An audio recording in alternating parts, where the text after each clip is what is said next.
India's growing footprint in global security once again came to the forefront this week. In a week marked by high-level diplomacy and tough messaging, Prime Minister Narendra Modi and Fiji's Prime Minister Sitiveni Rabuka not only expanded defence and maritime cooperation but also delivered a strong call for zero tolerance towards terrorism. Their joint stand comes at a time when cross-border terrorism continues to claim innocent lives in South Asia, as seen in the recent Pahalgam attack, and when double standards by certain states threaten to weaken the global fight against terrorism. Fiji's Prime Minister Sitiveni Rabuka arrived in India on a 3-day official visit, his first since taking office. In New Delhi, he held comprehensive talks with Prime Minister Narendra Modi, focusing on strengthening bilateral ties across multiple sectors. 7 agreements were signed, ranging from healthcare and skill development to trade and capacity building. During the joint press briefing, Prime Minister Modi underlined the shared aspirations of two nations, saying India and Fiji may be oceans apart, but our aspirations sail in the same boat. Both sides rejected double standards on terrorism and reaffirmed their determination to fight the menace together. हम एकमत है कि आतंकवाद पूरी मानवता के लिए बहुत बड़ी चुनौती है। आतंकवाद के खिलाफ हमारी लड़ाई में सहयोग और समर्थन के लिए हम प्रधानमंत्री रंबुका और फिजी सरकार का आभार व्यक्त करते हैं। India's contribution to countering terrorism has long been acknowledged at the global stage. From fortifying its borders and launching precision strikes against terror launchpads to pushing for comprehensive convention on international terrorism at the United Nations, New Delhi has consistently taken the lead. India has not only secured its own territory against infiltrations but also extended counter-terror training, intelligence sharing and capacity building to partner nations, including those in Africa, Southeast Asia and now the Pacific.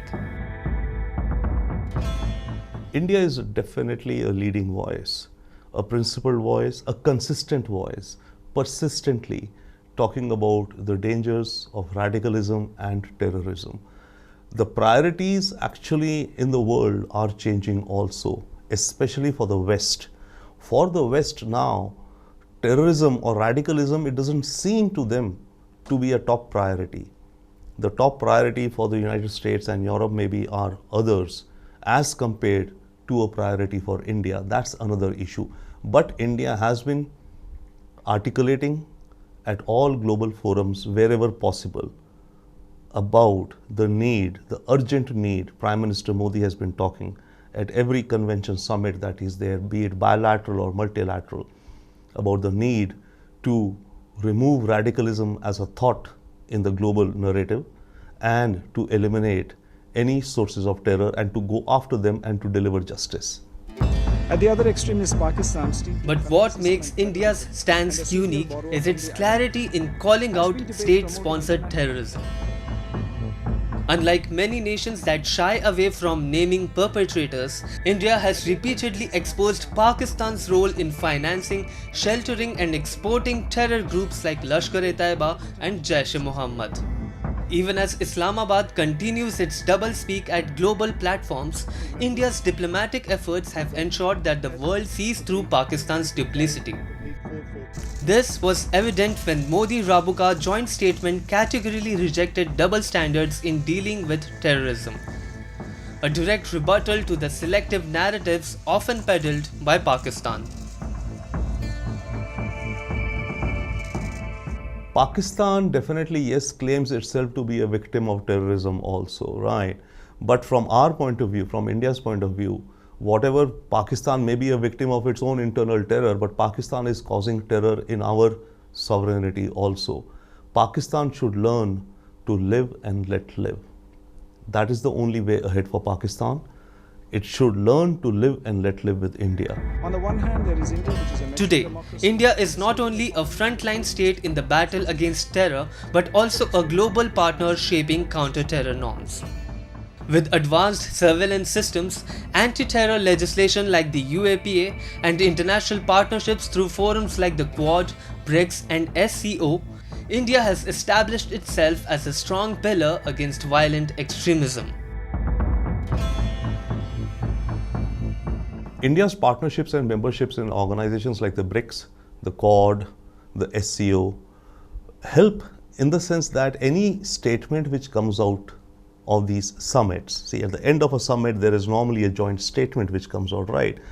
So in all the joint statements by any of these organizations and bodies, India makes sure, tries its best to have the right language in the statement which expresses the concerns of that organization, be it the BRICS, be it the SCO, be it Quad, or even any bilateral meets which Prime Minister has.